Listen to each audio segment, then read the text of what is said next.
Guys, thank you so much for having me in your beautiful store. And it's so lovely to get to do this in person and be here with you. And thank you, first of all, for having us here. And secondly, just to kick things off, I always like to start at the beginning. And you guys are my first husband-wife team for this series, which is really kind of extraordinary. So I think actually can you tell me a little bit about the two of you coming together and like the forces that brought you into a space where not only did you fall in love, but you started to work together, because that's not always the case. And I think it's a really amazing story when like your personal life can feed into your professional life and what can happen with that. So I'd love to hear from you guys a little bit about that. Yeah, so when I first met Aras, I was modeling. And I had a career in modeling, and I was learning a lot while being in the industry about the industry. And I would ask a lot of questions and just like very curious about how things were made and just like really observing the industry that I was in. And Aras, when I met him, he had a hat company at the time. A hat? Big winter Russian hat. He could get into that story, and it's very, very interesting and very fascinating. And so I was in the modeling industry, asking tons of questions, just like very much observing over the last 10 years of my career in modeling. And also had this history of growing up with my mom in the middle of nowhere in Northern California, where we would shop at thrift stores, and my mom would come back and we would sew the pieces that I would buy to fit me. And so we would do a lot of like alterations. It was really fun. I would say, Mom, make this dress short. Let's cut off the sleeves. Let's do all these like fun little tweaks to these dresses. And so I had this like love of creating these very unique pieces. And so when I was in LA modeling, I would buy thrift clothes, vintage clothes, and I would go to my tailor at my dry cleaners, and his name was Victor, and I'd come and I'd say, Victor, can we change this dress? And so we would make these like very unique dresses, and I'd show up on set with these dresses, and I would always get compliments on the pieces that I'd wear. And then, you know, a blend of being very much inspired by creating my own things, and also just like seeing what was happening in the industry. I came home from a shoot one day, and I said to Aras, who was my boyfriend at the time, I was like, I would really love to start like a dress company. And I don't even know how I would do it, but I think it'd be really fun to make like a handful of dresses. Yeah. And he was at his office in his desk, and he turned around on his little swivel chair and was like, I'll help you. I'll do it. I'll do it with you. And then, was it 3 months later, we had 6 styles that Victor made. Okay. And we were like, all right, let's just like make beautiful things. And he really wanted to make rent. And like his perspective is really fun too, because he's like, I saw how people would look at what you'd wear and they loved it. And he'd also see how I would wear them and love talking about it. And in his industry, he was like, you know, I was making hats and I had no passion in it. So he was like, I mean, you could probably speak to it better than I can, but that's how it started. Okay. Our relationship together, working together. Yeah, I'll add a little spice to that. So I was not making rent at the time. I was broke. She was making rent, which in this current cultural paradigm is not a great space as a man to not be able to make rent, right? Like it was very hard for me. And she came home, she said she wanted to start a dress company, and I was like, great, let's do it. But because I had this hat company previously, I knew what didn't work. And there were a few things that didn't work. What doesn't work is if you don't believe in it. That's for sure. And it's really hard to do it by yourself because you're going to start with a lot of failure. And to have someone there to pick you up is always really nice. But I saw the way people reacted to what she wore, so I believed in that. So when we started, I called a couple friends who had clothing lines, and I asked them, if you were going to start today, what would you do differently? And they all said, and these are people who had like fashion shows and that kind of thing. They were all like, I would just do it online. And so that made a lot of sense. And this was also in a time where there wasn't a lot of direct-to-consumer companies. So what year is this? Yeah, I was just... So we're 2013. Okay. Right? Okay, so 10 years ago. 10 nice years round number. Yeah, exactly. Like, you know, Reformation was just kind of becoming Reformation, and she had worked at Reformation as a model and seen things. And Reformation did this really good job of exposing us to deadstock. And deadstock, for your listeners, that's the excess fabric from other brands. Mm-hmm. So it costs a lot less for a company to carry excess raw goods than it does to not be able to make demand. Right. Because the margins of most fashion companies are ridiculous. So when they don't need them anymore, they go dump them at these aggregators, and you can get 20 yards of something versus going to a fabric vendor and getting your minimum is 1,500 yards. So we didn't have a lot of money. So dead stock made the most sense. And just to be really clear, we were not using dead stock because we're saving the world. We're using dead stock because we didn't have any money. Yeah, it was a And financial. it was all we could afford, right?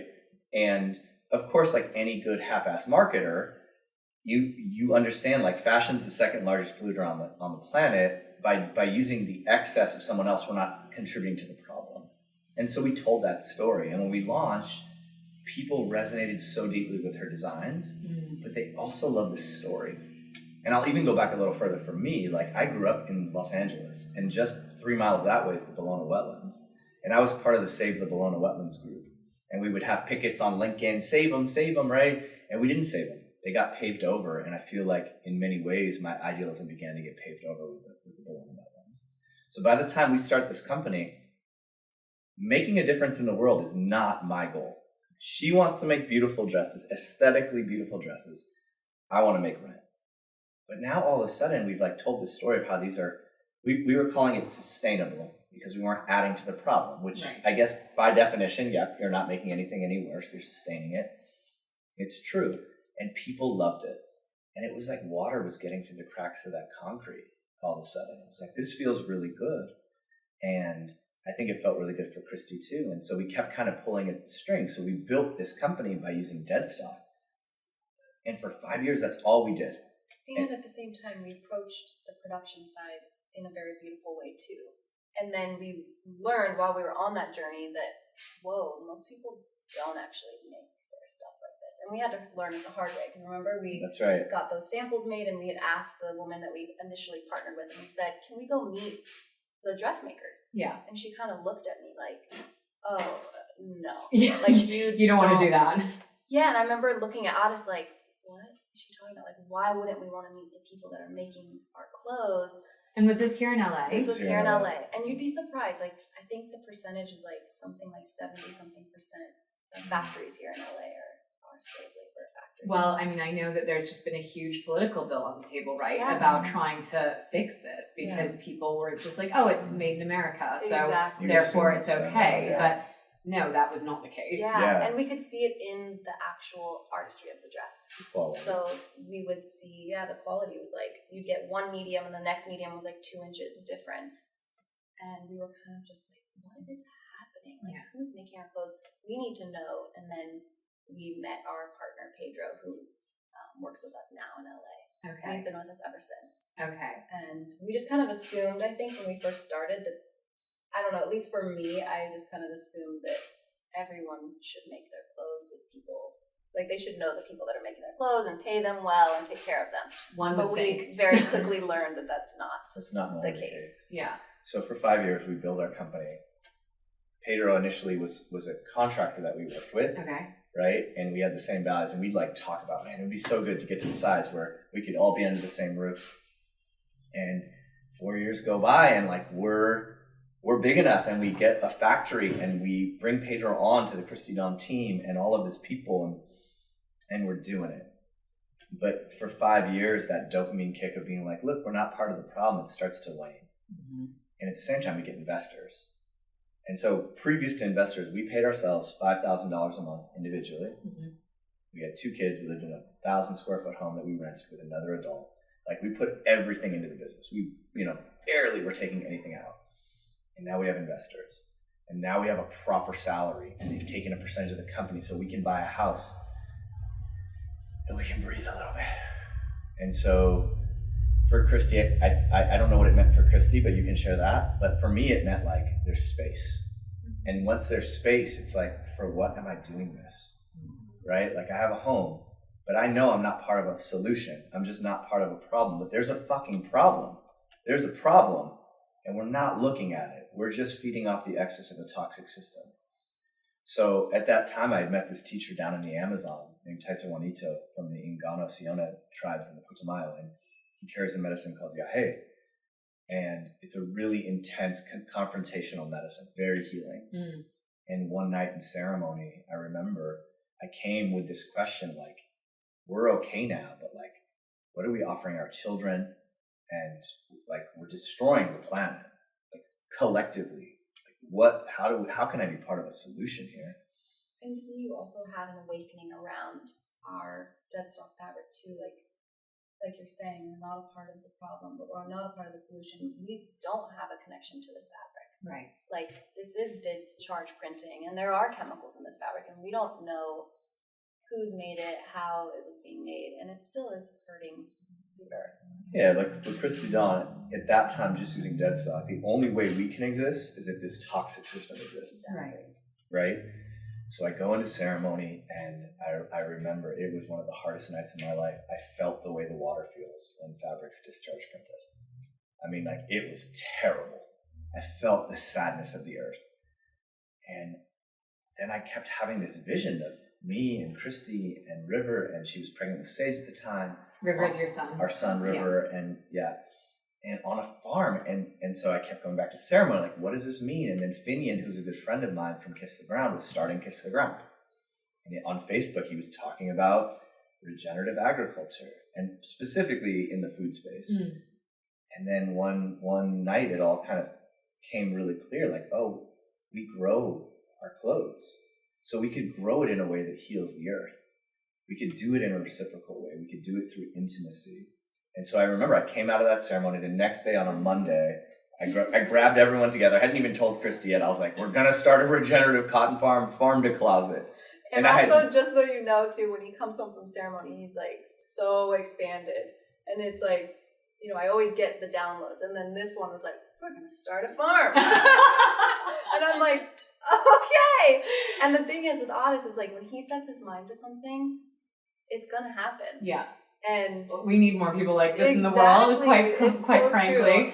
Well, and I think it's less about me setting my mind to it. I think it was more like, you felt it. Remember, we didn't set out to change the world. No.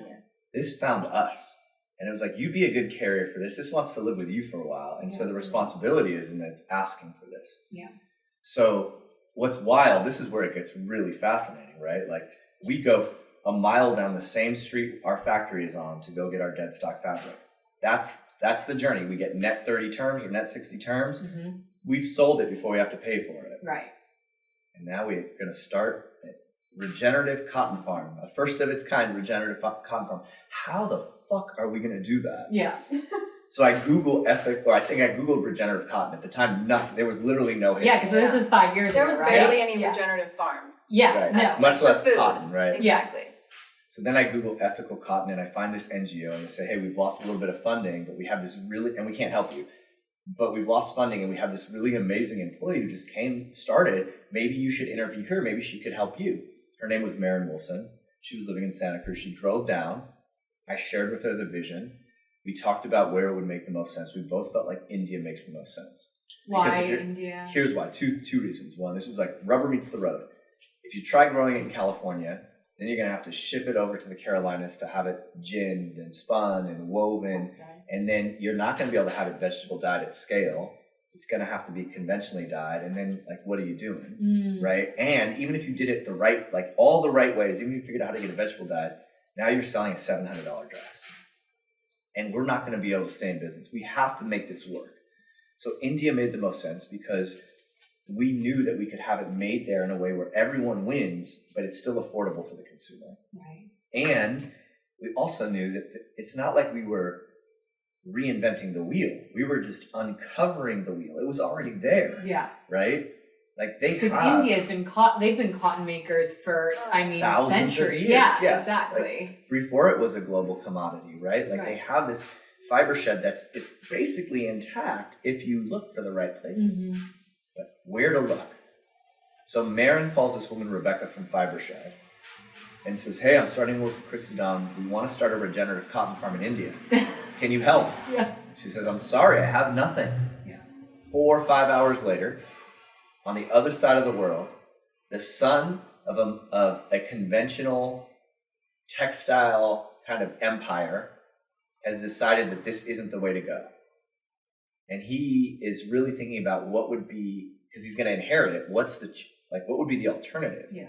So he listens to Rebecca's podcast that she's recorded months before. And he guesses her email address. He loves what she has to say. And he's like, hey, my name's Nishan. I want to start an organic cotton farm, but I need a brand to partner with because I can't fund it. And she's like, here you go. So this all within 24 hours. Like super fast. That's insane. Like, so that's crazy. It's really crazy. So within 3 months of that vision, and so when we talked to Nishan, we're like, hey, organic's cool. Well, let's try regenerative. Yeah. And right? was he aware of that? Like, did he know? No, He this is didn't like know his what first. regenerative. This is his first time being exposed to it, but he was super keen on it. And so just to back up Aras, so because Christy, you told me about this like when we first spoke, like, and I didn't think go into the details. Yeah, it's important. I think Yeah. like so he literally is the heir to a conventional cotton farm. He has grown up around Not a farm, just the textile. conventional textile company. Okay. So they don't own the farms, right? Yeah. Like remember, in most Exactly. industries, the riskiest thing is the farm. Right. So if you own any kind of business, you don't want to pay for process. You just want to pay for yield. Right. The farmers, unfortunately, carry the burden of humans' experience and kind of impact on the planet. So if there's a flood or a drought or a blight, the rest of the industry doesn't want to carry it. Just the farmer has to. Yeah. Right? Which is a really fucked up situation. And this is recurrent across every conversation we've had with Right. Farmers Footprint. It's Right. just like the farmers are Carry the holding burden. all Yeah. of our burdens. And so, when you go into that story and that study and the Green Revolution and the debt that they're in, you understand why, for a farmer to take that risk of going from conventional to organic, or conventional, more importantly, to regenerative, they don't have the time and the space and the freedom to make that bet. Right. Right? And so that's why you don't see it. So the only way to do it right now is for somebody else to say, hey, I'll put some of the weight on my shoulder. Got it. And that's what we did. Okay. So we said, we'll pay the farmers' salaries. We'll guarantee their salaries 3 times higher than the average wage for a farmer in that area. We'll lease the land. We'll pay for process. Fiber Shed paid for the drip irrigation. We'll get a tractor. We'll pay for everything. Yeah. Right? And we're not guaranteed a single boll of cotton because we're paying for process. We're not paying for yield. Now let's just pause there because I want you to think about this. You walk down Abbot Kinney, any store that you go into, nobody is knocking on the door of that store saying, I will only buy your dress if it's grown regeneratively. And no brand in the world, with the exception of some of Patagonia's experimental stuff, but for the most part, they're not sourcing the cotton that they're growing.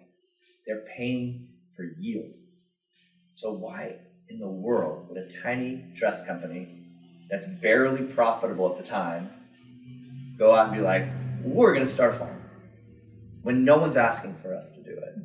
It's really like hindsight 2020, fucking insane. I mean, and also I've got to say, like, your investors, I would imagine, were a little bit like, oh yeah, what did you guys just say you're Yeah. gonna do? Yeah. Like, yeah, absolutely. how did you? Because I think a lot of young entrepreneurs listen to this podcast. A lot of small businesses do. How did you guys bring your investors on side, or were you just sort of like, we're doing this anyway? Like, we've got the funds, we're going for it. Just because I feel like a lot of people are questioning how you bring investors into this journey and how you make it financially viable. Because Yeah, so I think when we ran the numbers, it was like, all right, the difference in we had a couple projections. Like, here's what we think we'll get from this land. Here's best case. Here's worst case. right. The universe is a tricky teacher, right? And that first 4 acres that we did, we beat the best case expectation in terms of yield. It was amazing, right? Like, people thought there's no way, and we did it. And I'll answer your question, but let me step back a second. So we get to India, and we ask that the caretakers of the land have been caretaking it for 50 years, Ashwari and Kupasani. And Ashwari is the matriarch of that land. And I asked her, I said, Ashwari, what have you noticed farming this way after farming conventionally for the last 40 years on this land? And she said, well, first of all, it's not as hot anymore because the chemicals add heat, right? The pesticides, the herbicides, and insecticides. And also, you're bringing back in biodiversity. I would assume, right. like shade. That's right. And she said, I don't have sores on my arms and my legs when walking through the fields. None of us do. And she goes, as far as the land, you don't have to ask if the land is happy. Just look around. The dragonflies are back and the earthworms have returned. And for me, that was like, amazing. Like whether or not we get a big yield or not, like, wow, we're doing it. But to circle back to your question, we started with 4 acres. So it wasn't a terribly large investment financially, right? We actually spent more on trying to document it than the actual farm itself. It's true. Oh, well, my husband works in the creative industry, so I can attest to the fact that you guys probably were like, and now we need video cameras. Right, right. But, that quickly expanded from 4 to 20 to 80. And it did provide and present some challenges, because if I'm going to rag finders where they aggregate the dead stock and I get net 30 or net 60, I'm to market before I put $1 in front. Right. But to start a farm, I have to put my money, and it starts to become big numbers when you get to bigger acreage, a year before I'm ever going to be to market. And so now you have cash flow issues, which is something that's not really interesting for me, but just for your listeners who don't know too much about it, you put a lot of money up front, and then you don't have enough money for a period of time. You have to take a loan or whatever you have to do to like, until you sell that product, and then presumably you sell it and you're back on the good side, right?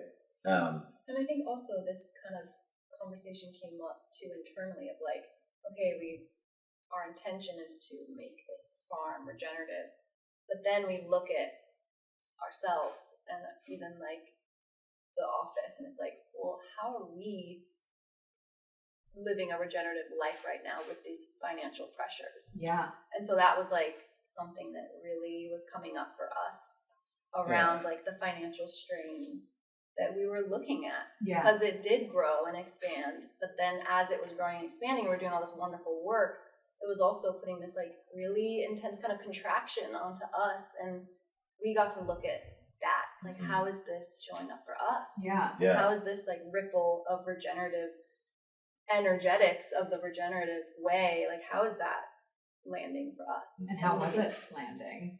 Well, let's go into the story of it. Because I think a lot of people will be like, oh, good, this wasn't all like sunshine and rainbows, No. We'll go real open with you about it. So at the same time that we're doing this regenerative work, we've got investors now who are like, hey, this is how you can scale the company. Now, the cool thing is we were never going to be able to scale with dead stock. But by going regenerative, we could scale. But at the same time, now we're trying to build the marketing arm, and we're building this whole team. And I remember 2021, we had a negative EBITDA. So we lost money in 2021 to the point where we were outside in our backyard, and I was crying with Christy, like, I don't know what I'm doing. Like, now the investors are holding us, right? They got us because it's their money right now, right? But like, this is a lot of money to lose. Maybe we need somebody else.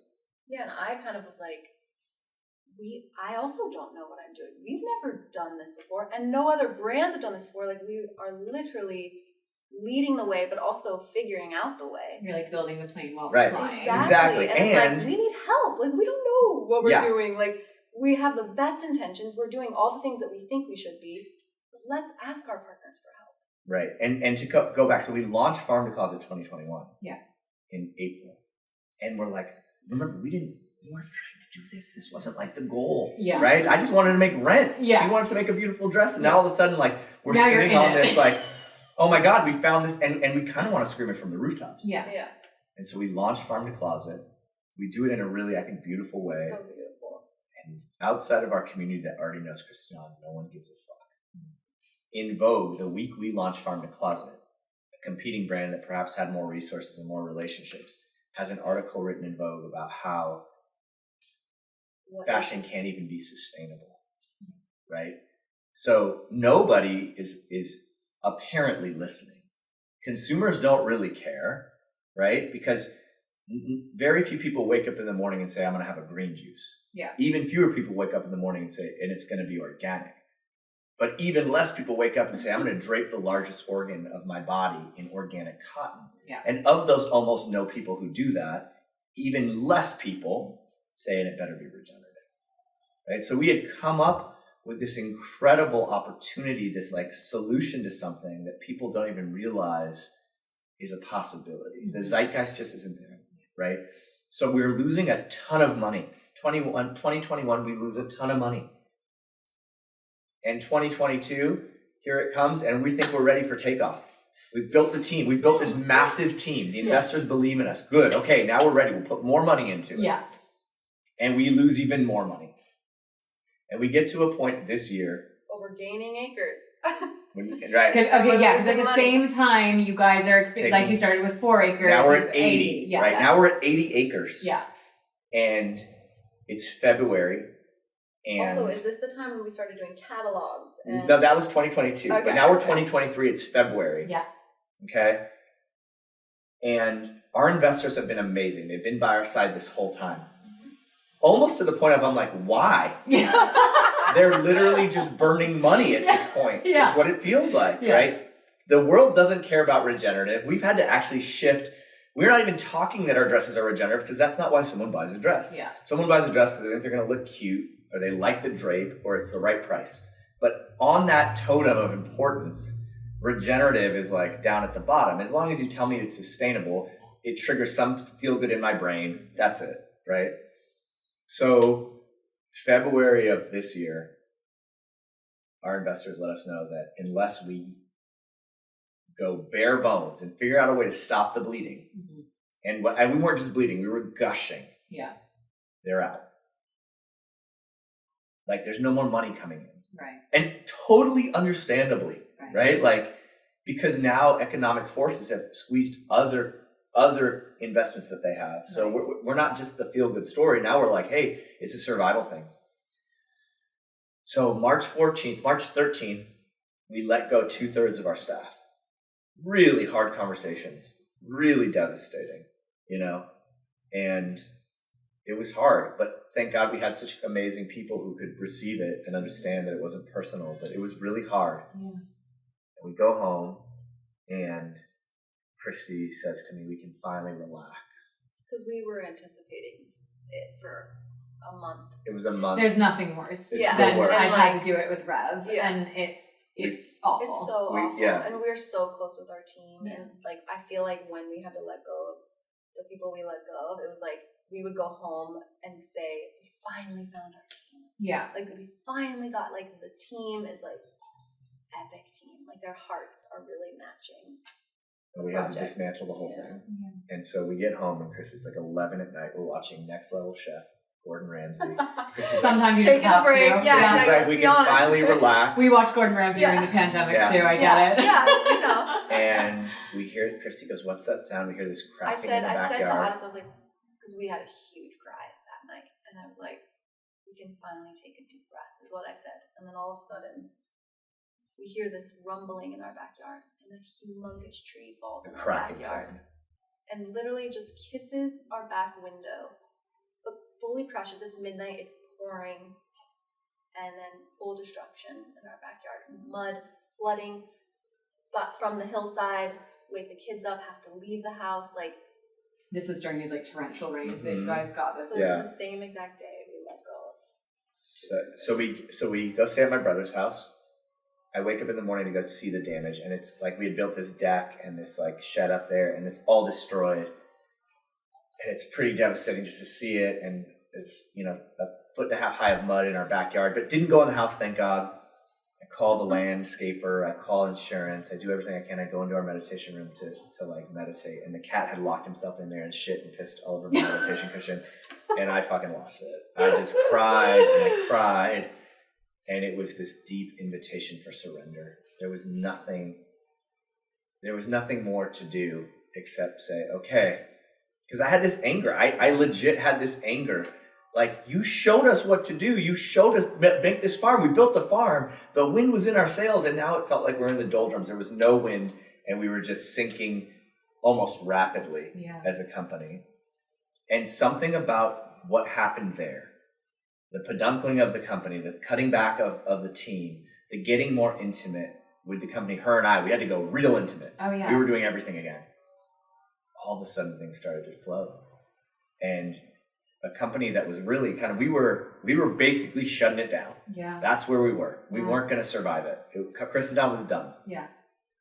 All of a sudden, it started to work.